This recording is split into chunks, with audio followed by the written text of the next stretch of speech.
welcome back to another Radical Thursdays. This episode is very informational. I know Belle and I are very excited to learn more from our guests. Yeah, and I hope you just enjoy this episode, take something away from it, and yeah. Welcome, Sammy. Could you tell us a little about yourself? My name is Samantha Gove. I am a freshman in college. I'm studying sociology and possibly double majoring with psychology. And I'm really excited to be here. We're happy to have you. Okay, so we know Sammy from school, and she's truly, honestly, one of the smartest people I have ever met, honestly. So can you just tell us, that was just a side note, can you just tell us a little bit about the type of activism that you're focused on and why? Absolutely. I'm focused on a few different areas in activism. Some of my favorite stuff to do is educating others. I worked with a program for the past year and a half that was all about youth education. They also had some adult educational programs, but my sort of specialty has been in just having events and teaching people about whatever social issues I think need more awareness and attention. Those are some of my favorite things. But other than that, one of my main things I love to do in activism is to educate people on Indigenous issues, specifically the murdered and missing Indigenous women epidemic. That's something I'm very passionate about that I got involved in within the past year, and I'm always really excited to tell people about it. That's so interesting. Can you tell us how you started getting involved with that? Absolutely. I got involved in activism in general starting in my freshman year of high school. I started by looking at our school's health education program and seeing how it was lacking in a lot of ways.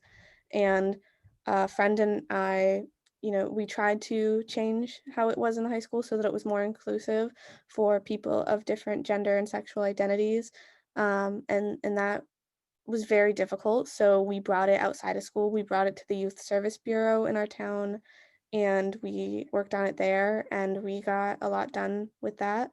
And from there, I was presented with more opportunities. I was able to go to a 2-day training within our high school that was led by an organization called the NCCJ.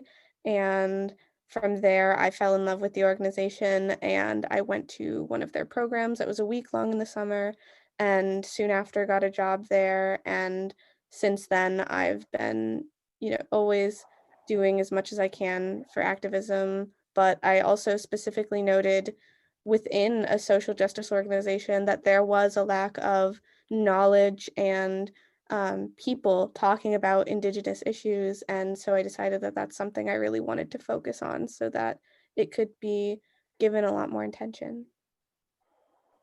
That's awesome. I know, like I was also in that 2 day training with NCCJ, and yeah, it was really like the conversations that happened over those 2 days was just like so eye opening. It was honestly just really cool seeing our schools trying to get really involved in like different backgrounds and stuff. So yeah. Absolutely. So you're really into, or at least what I'm able to see, digital activism, which is a new growing kind of movement and way to be involved for people that are more uncomfortable being a little more hands-on and confrontational. So for all you young folks that, want to ease into it, do it, but only do it if you actually mean what you say, because there are some people out there that do it and damn well they don't know or mean what they're saying, and they're just doing it for a trend. So that's a whole nother issue. You are really prominent in digital activism, at least for reaching, I feel like you do reach the most people on digital activism, right? Okay. Yeah, probably the lowest number per post. Like more people see what I post online than they come to events that I host. I know for me, like Kenya said in the beginning, we are a bit ignorant when it comes to Indigenous activism and issues. And so I know your post, and I've told you this like during quarantine, they're really informational. I like click on them and I'm like, damn, who would have thought? Well, not who, you know, who would have known? Like, we don't get taught these things in school, even though like we high key, low key stole the land. No, for sure. I think that education, the American education system in general, public schools at least, are heavily colonized spaces.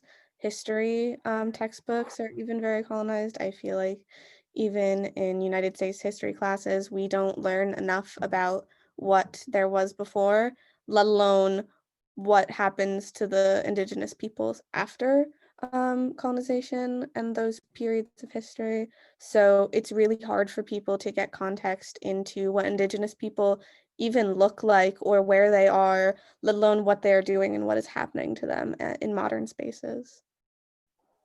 Yeah, I think one thing that's really interesting is that I love how our school system like tries to play as if they're like really inclusive, and when like their way of being inclusive is literally talking about like the Trail of Tears. Like genuinely, if you were to ask me like a history fact about Indigenous people, I could tell you about the Trail of Tears,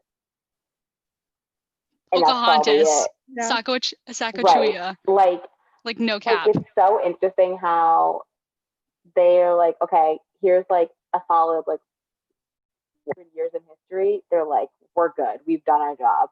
But there's so much more. Like right before we started recording, Sammy said that there were 500 Native, Above Native American 500 tribes, tribes which is just like, in America. had no idea. That's crazy. Like that is so much of our population, and we just don't know about it because it's not taught.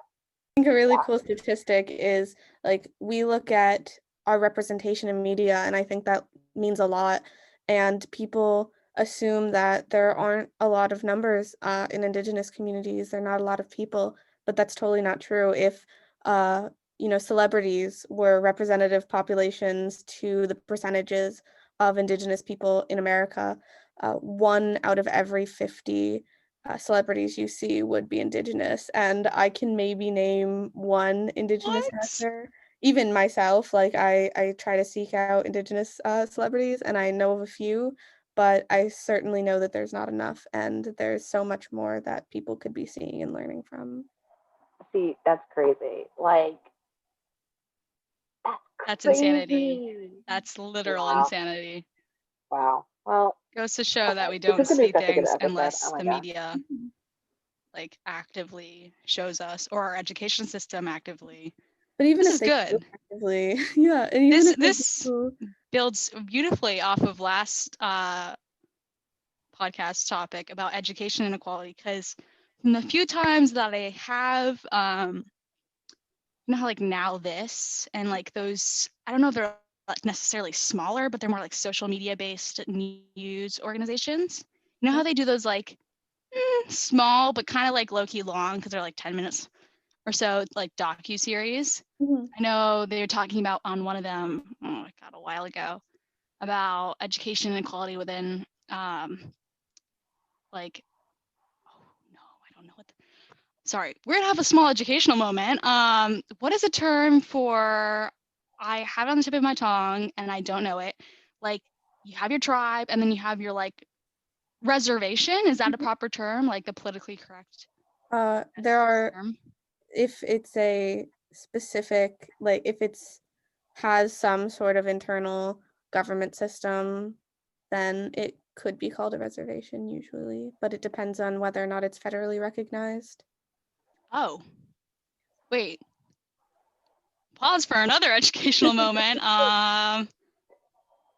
So our out of the 500 plus tribes that you mentioned exist, so a lot of them aren't federally recognized, or Um, I don't know the exact statistic. I don't know the exact number, so I couldn't say, but I know there are many tribes that aren't, and I know that my tribe, I believe, was federally recognized sometime within the past 100 years or so. And that's really important. That's how we got our reservation. And it was a long fight for my tribe to gain that sort of recognition. And it was a really big deal. Yeah. Wow. Well, that's a perfect segue to, can you tell us a little bit about your family's history? Yeah, I am Indigenous on my dad's side, not on my mom's side. My tribe is the Mashantucket Pequot, which is in Mashantucket, Connecticut. We're best known probably for our casino, the Foxwoods Resort, and it's a beautiful culture, and I love my tribe, and we have an amazing museum. If anybody is ever interested to know more about certain tribes in their areas, if you live in Connecticut, I completely recommend going to the Pequot Museum whenever you get a chance. It is really beautiful and so educational, and it is amazing. So cool.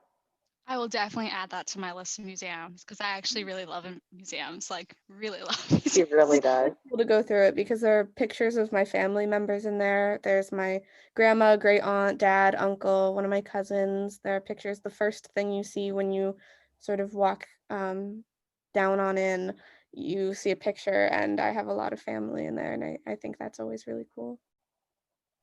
What struggles are Indigenous people facing today, either politically or like internally? And what are, in addition, some struggles in terms of the impact of COVID-19? Yeah. Indigenous groups face a lot of struggles today. I'm very privileged to come from a tribe that has a lot of privilege. The casino brought in a lot of revenue for my tribe, so we certainly don't struggle as much as certain other groups do. And I hate to generalize, but a lot of issues that tribes may face may include as I said, the missing and murdered Indigenous women epidemic. That is an issue with uh, generally sexualizing Indigenous women that's been going on for a very long time. It has to do with generational trauma that has come as a result of colonization, where people face more and more trauma and more issues as time goes on, rather than those things being able to heal from them. Um, it is a result of poverty. It is a result of, substance abuse that has come from being forced onto reservations with nothing to do and nowhere to go, and people turning to, unfortunately, certain addictive substances. It has to do with stereotypes, and it has to do with tribal sovereignty, which is another issue. And tribal sovereignty is basically this idea that reservations have their own internal government that is separate from the governments of the towns around them. So they are their own separate nation. Mine would say Mashantucket Pequot Tribal Nation that is under federal jurisdiction but has some internal control. But with legal issues, it can get very confusing whether it should be the tribal, town, or local, state, or federal government taking care of certain issues. There are a lot of issues with poverty, as I said, and just generally impacts of colonization that are problematic. But specifically with COVID, there have been so many issues with the federal government not doing enough. It comes down to, certain tribes weren't getting medical gear at the beginning of COVID, so Native people were being infected and hurt at much higher rates by this epidemic or pandemic, really. There's the result of, not having clean water and COVID, spreading through that. There is the fact that if you looked a few months ago, when COVID was very early, certain states had really high numbers of COVID, but if you looked at certain nations, tribal nations, they had higher, and they're smaller than states as a whole. And these are all really scary problems, and they all really come back to how much do people respect tribal nations, and what can state and federal governments do to help Indigenous people, and what are they not doing? That That's was really a lot. interesting. That one thing. Okay, so yeah, how you said like numbers were super high or like higher, and there's less people, and the fact that like it's kind of impacting them. I would say, yeah, like more severely. Yeah. And the fact that we had no idea, I think, is very sad. But one thing I just want to jump back to, because Bella and I have had a lot of conversations on this, is the generational trauma. Um, and I know That is both of exactly us, what I was going to talk about. yeah, so both of us, I mean, being minorities, have definitely, um, I mean, I've never thought about generational trauma until like this year, obviously. And I'm sure it plays effect in my life in some way, shape, or form. I feel like it's kind of impossible for it not to. But yeah, that whole topic is just very, very intriguing to me. Yeah, It's you look at fascinating.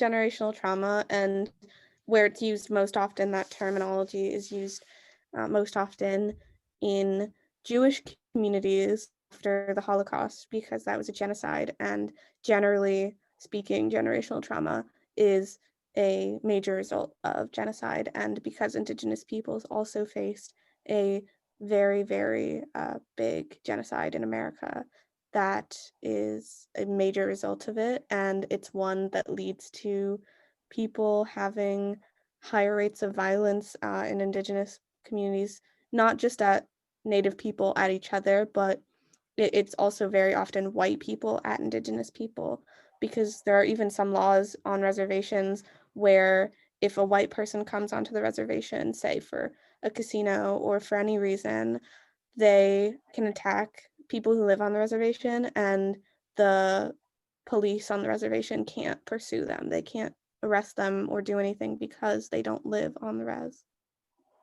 That's How crazy. long, Wow. I don't want to say how long this has been going on, because if it's been going on, then that means that, and there's been no intervention, then perhaps it's been going on, since forever. But Yeah. that's I don't know what to say other than like that's a lot. It's a major issue, and it also contributes to this stereotype that Native American men are alcoholics and that they're criminals and all of these things that are completely untrue.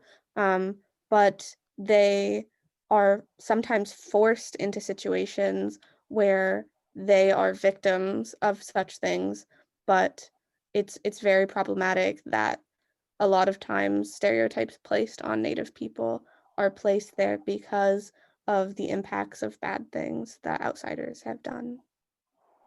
Yeah, that happens. I think it's really interesting how it happens like across the board with minorities, about Mhm. how they're like they have all these problems and they're causing on these problems when while they may be actively doing it, it's they aren't like it's not like they chose. Like no one really chooses to become an alcoholic. You're not like, oh, I want to become an alcoholic. I want to be a drug addict. But it's the situations that people have been placed in that in the end end up leading them to make these choices, and they're ruining their lives and they're ruining the lives around them. And so on one hand they are kind of in the victim in that way because it's not exactly fair, but they're also very much being like the perpetrator. They're receiving this. They are portraying this image of being the perpetrator. When I would say, in more instances than not, they're more so the victim. Absolutely. But yeah, Let's get the snaps in there, because that hit the nail on the head. That's a term, right? Mm-hmm. Okay. mm-hmm. Because last time I said a term and it wasn't a term. It was a little different. Um, no, but you see like stigma surrounding people of color. When you said like the whole alcoholics and whatnot thing, bit stigma. That's a stigma that a lot of people have about, Hispanics and Hispanic men and stuff like that. You see like these stigmas across the board for people of color. when, let's be real, these things, when they are true, are because these people are trying to escape. You go for drugs and alcohol and such when you're trying to escape a reality. And that reality is being, demonized for just living or trying to have a better life. You know, by, no offense, I like the general white person in America. What's Obviously, we can't important to speak about note, other countries, but yeah, and I think it's important to note, like, the reason why Indigenous men, or at least Native American men, are characterized or stereotyped as alcoholics or addicts in our country is because after colonization, when people were forced onto reservations, they couldn't leave, and they were sometimes separated from their families, sometimes their families died. So men who couldn't leave their reservations, they couldn't go out and hunt and do the normal things that they would try to do, like hunt or trade, as their roles in their tribes. They would be forced to just sit inside and do nothing because they couldn't go outside or go anywhere, and all they had was reservations with bars on them because people wanted to profit from alcohol. And that's all that they had to do. And they were sad and depressed because they couldn't fulfill their roles. So they drank. And it's because of a situation that they were forced into. And it's a really horrible situation. yeah. But let's talk about empathy for a hot minute and a half. Um, when we talk about these more sensitive, if you will, topics, it's hard to put yourself in one shoe and, have that compassion when you don't experience it. But, I don't want to call out a big group of people in America, but if you know who you are and you think this applies to you, then look at yourself in the mirror and ask yourself why you feel attacked. If you feel attacked, I'm sorry, but you might want to reevaluate. You might want to vibe check yourself. Mm-hmm. I don't talk about freedom so much, and you have the freedom to do X, Y, and Z. Imagine being stuck on corralled up like animals when we are human beings. Well, we're technically animals and part of the animal kingdom, scientifically, but that's not the point right now. Crowded up, placed on a piece of land that may not even be, your original piece of land, maybe in a completely different climate and environment than what your tribe or your group of people has, grown up on, understood, developed techniques on for farming, and told to stay there. Think about how you would go insane. I saw everyone post about this on some platform about going insane, living in your house and not going anywhere when quarantine first started. That is exactly what it's like to not have the freedom to do something that you yourself founded. This is not our land. This is their land. So it's their right to have the freedom to go wherever they please. So just think about that for a moment.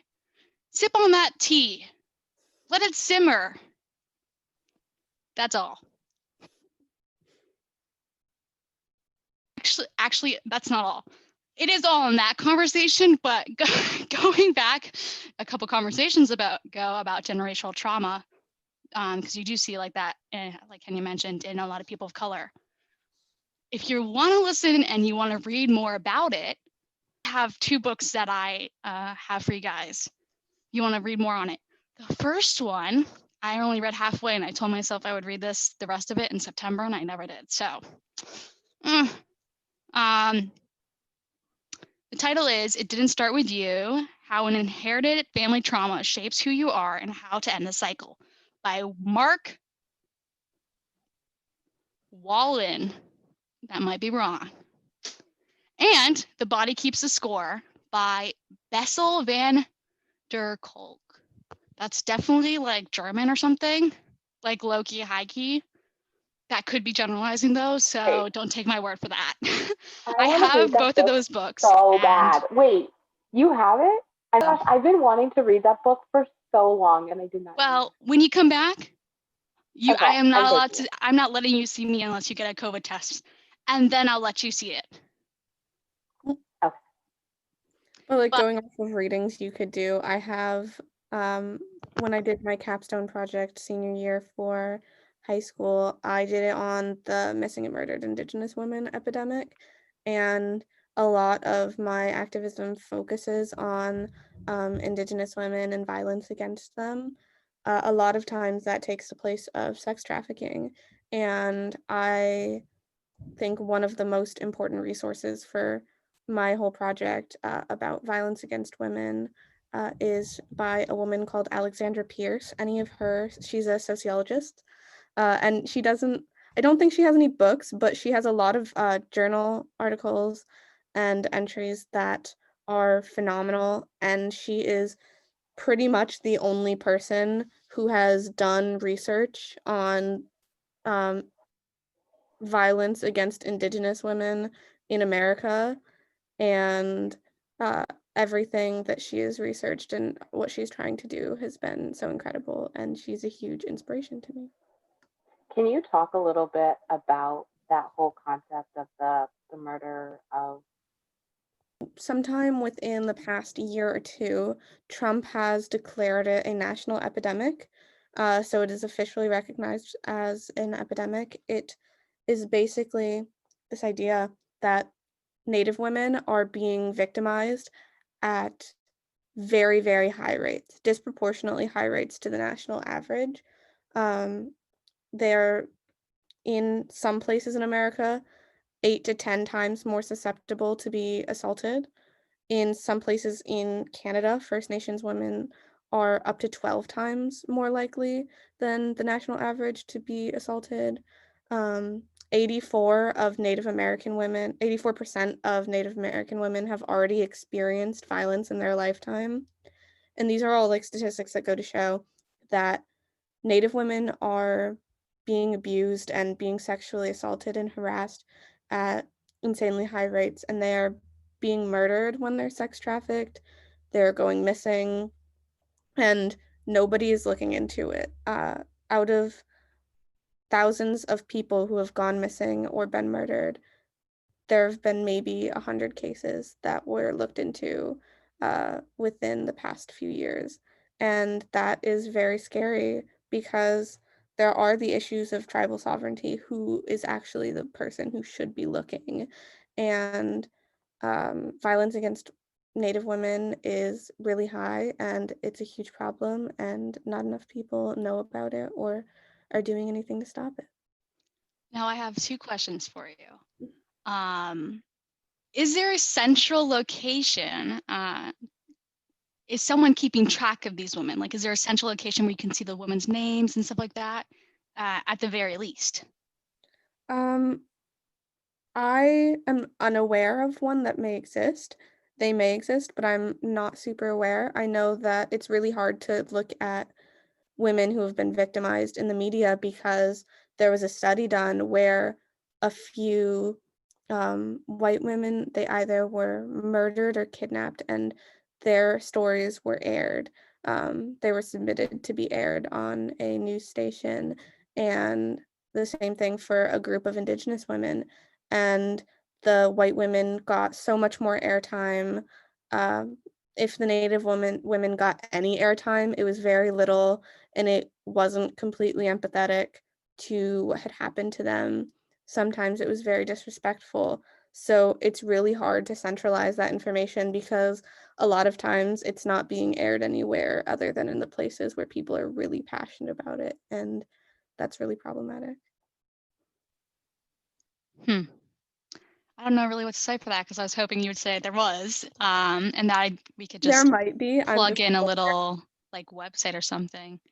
Well, that's disappointing. So I suppose I could be jumping the gun or something and not knowing all the details on this. If you're listening to this and you want to know how you can help, I guess, this problem, if you hear about something that or someone that has gone missing, harass or not harass, but thin line between overwhelm and harass your local news stations and with asking them to cover, or your local representatives or senators. Ask them what they're doing about it. I don't know if they fall under that though, do they? because they're citizens. Yeah, all Indigenous people who live on reservations are citizens of the United States.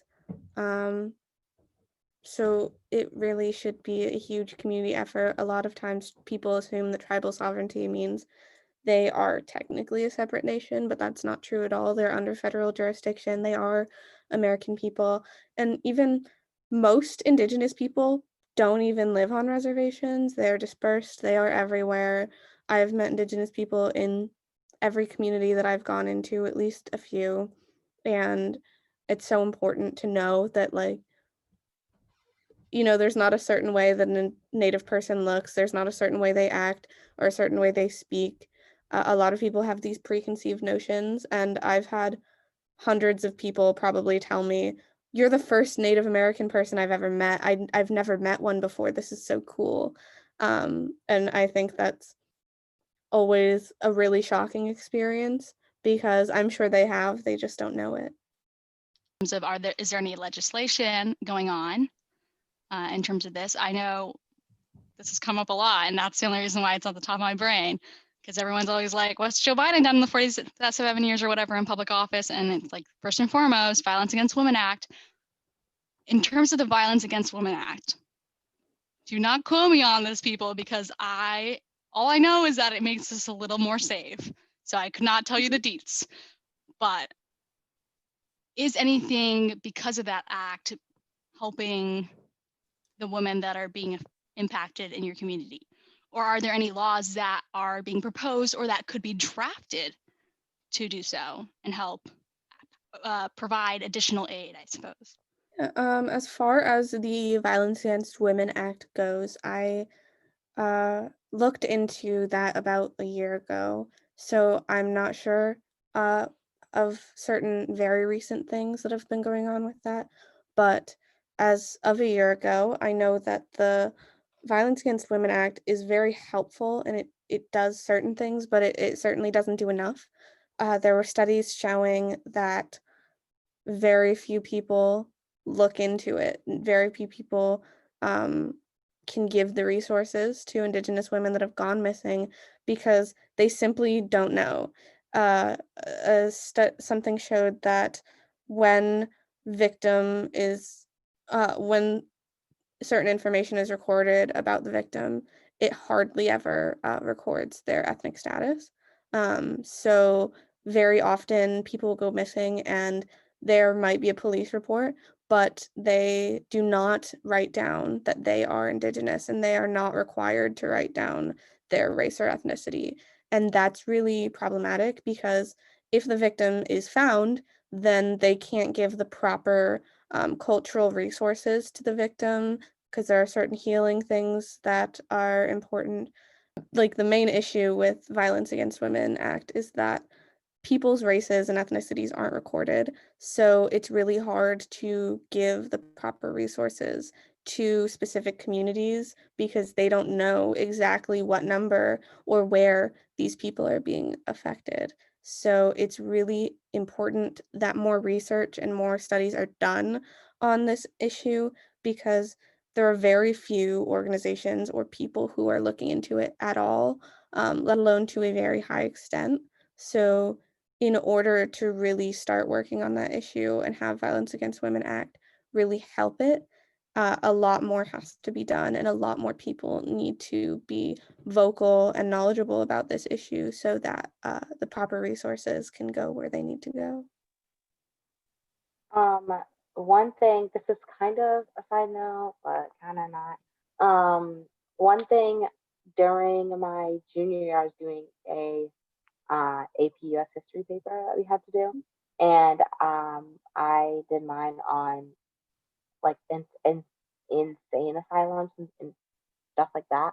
Um, but this got me thinking about it when you said like police or like these like people like rescuing uh like these women, they don't have the right information on resources on how to best help them. um and I have found in like what I've researched, like with mental health, um like people are being dispatched to these situations and these um, crises as the first responders, but they are, in my mind, kind of some of the last people that should be there. And they're, because they simply just, that's not their area. They don't understand enough, I think, to help them. And so I think with any situation, whether it be like violence or mental health or education or anything, that one of the key factors to getting to kind of reversing, like switching the script or whatever, is to truly take the time to one, research about it, like you said, and then to then start spreading the word about it and spreading awareness about it, and then deploying the right people who have the information on the situation to deal with it. Like, just the concept of the wrong people saying the incorrect information. I think it just all comes back to when you have accurate information being said, then you're able to get accurate help. And I think it just changes a lot. Absolutely. Yeah, and like I know different cultures heal in different ways. And in terms of the healing process, I know it definitely has been found that you're able to heal and recover quickly from whatever you have experienced when you are, it comes into faith and stuff like that, and different practices in terms of whatever God you believe in or whatever healing practices you believe in specific to your culture. And so I know different people may go to different community leaders that specialize in a different kind of healing practice. I don't know the specific kind, what would be called in. I don't even know if it's a thing for Native American communities. I know I have heard about it as a specific thing for more Indigenous communities within Latin America, but yeah, I think it's important to recognize, like Kenya said, what the person you are dealing with and you're responding to believes in and what they're comfortable with and what they're not comfortable with, because not everyone wants the same thing in life. Hate to say it. The biggest difference. It's so true. Like my dad works on the reservation and he has a few weeks off every summer for family healing so that we can spend a lot of time together and just sort of make sure that we're all set as far as school and work and everything goes. And I'm sure a lot of tribes have somewhat similar things. And people turn to their cultures and their families and their communities and their faith when they're going through hard times. And I think that's something that's a lot of people do, and especially people going through crises do. That's really important. So this is a complete whole new page, whole new 180. chapter. um, so as you may know or not know, I don't know how much you know about Nourish My Soul or anything. But one of our, like, the main focus kind of everything is food.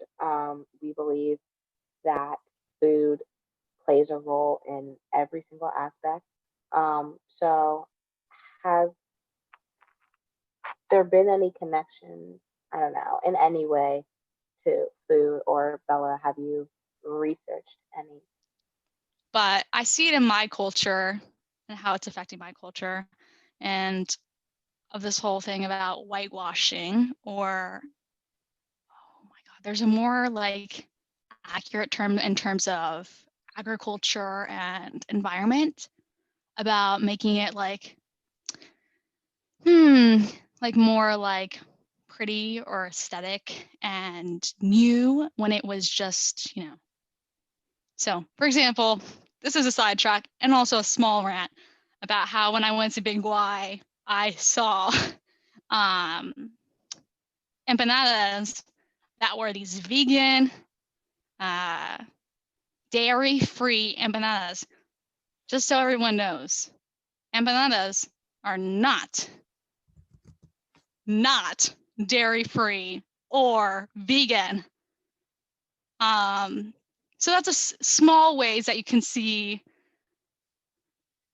within the food industry whitewashing. But in terms of agriculture, this whole sustainable movement that's going on, I saw, like I said, somewhere a post that was talking about how, how everything is branded as a new way and technique of sustainable farming, but it was really just a rebranded technique from Native American and Indigenous farming, and how they're changing it and they're reverting back to those methods because they're finding, surprise, surprise, it's better for the environment and the crop. So that's a tidbit on how it connects. Absolutely. And also to just like throw something else in, due to issues of poverty and lack of money and resources on certain reservations or in certain tribes, not all, but some, there's sometimes a lot of food insecurity. And it's just important to note that uh, Native people and Indigenous people all over the world protect a lot of the world's biodiversity. And they have really amazing farming habits that are better for the environment and better for us to eat. And those are two really important things. So, yeah. Has been extremely informational. Is there any? It's also been very chaotic, quite frankly. Yes. Is there anything that Sammy, you would encourage people who don't know a lot about Indigenous people to learn more about, to advocate, be an ally, stuff like that? Yeah, I would say learn about whatever tribes there are locally in your area, learn about their history and where they are. I think that's always important to recognize whose land you're on. I also think that it is so important to be aware of Indigenous issues so that when they come up, you know what's going on and you have something to contribute to that conversation, because there are very little people who know a lot and can contribute to those sorts of conversations. And also just learn whatever history you can if you're at all interested. I think that there's so much misinformation about the history of Thanksgiving. There's a lot of misinformation about a lot of historical things, and I think it's always so important to dig in, try to see what you can find, and learn whatever you can that helps you have a better context for Indigenous people, because I think it's so important to be aware of your surroundings and be educated so that you can support the people that you know in your life better. Most definitely. Since this is, hopefully, I don't actually know, since this is a younger audience, you're probably going through high school, maybe middle school, and college. College is really where you start to learn a little more of both sides. But while you're stuck in public school, or not, maybe you're, can afford, I don't want to bring in, while you're stuck in public school and you're being taught, as we mentioned previously, a Eurocentric version of our history, which may or may not be true, maybe a little stretched thin. Definitely vibe check the history book. Go and you research more about the specific people they mention, whether it be those that are enslaved or, well, actually, Native Americans were also enslaved at one point. So that could go both ways. Those that were enslaved, or also Hawaii. I just remembered. Okay. So actually enslaved covers a lot of people. And figure out what their side was. That's a small tidbit though, because I mentioned Hawaii and it just came to me. So as we all know, or maybe not because it's not really something that's taught, we essentially held the Queen of Hawaii captive because we're a selfish nation. There we go. And we're greedy. We wanted their land. Why? Don't know. We like to put our noses in everyone's business. But we captured her. Well, not really captured her. We held her hostage in her own home for a long time until she would sign something that gave away her land so that her people wouldn't get her anymore. And I read somewhere that Pearl Harbor, everyone always talks about how it happened to America and how history books talk about how it happened to America. It didn't happen to us. It happened to them. Hawaii wasn't even a part of our nation at that point. Can you believe that? I was mind blown when I saw that. Absolutely mind blown. I was like, you gotta be joking. That's a great example of rewriting history. Don't be fooled, people. Even though people you trust writing your history books, don't be fooled by them. Okay, so thanks, Bella. This was extremely informative. I learned like 50 different things that I had never known before. So yes, definitely do your research, people. Learn about the tribes that are near you. Try getting involved. Just don't be ignorant. Period. Point blank. Period. That's it. Just don't be ignorant. So, finally, thank you so much, Sammy. I'm just going to end off with an inspirational quote. I love a good quote. So the inspirational quote to wrap this up is, an individual has not started living until he can rise above the narrow confines of his individualistic concerns to the broader concerns of all humanity. And that's by Martin Luther King Jr. Junior. Yeah, Junior. So I just think it ties into what we talked about, and just learning about, for sure, Indigenous people, because they found it where we live. Also, just like I would say in all aspects, like this quote really covers all of it. And yeah, thank you, Sammy. Thank you so much. Thank you so Thank much. you. for having me. To support us, visit our Facebook or our Instagram for Nourish My Soul, or the Instagram for From the Ground Up, which is literally from the ground up, and same thing for Nourish My Soul. Or visit our website, which is, I say this every time, nourishmysoul.org. There we go. There we go. Just like that. And to support Sammy, you can. Tribes are struggling. Please support them this Thanksgiving. If you can, go to your local reservations or tribal groups and try to buy food and agriculture and art from them, and just support Indigenous people in whatever way you can. Beautiful. Have a lovely, at this point it's night, so night, morning, afternoon. That's all in a different order, but you get the gist. Rock on. We'll see you next week. Change the world. See you next Thursday. Peace out, Girl Scout.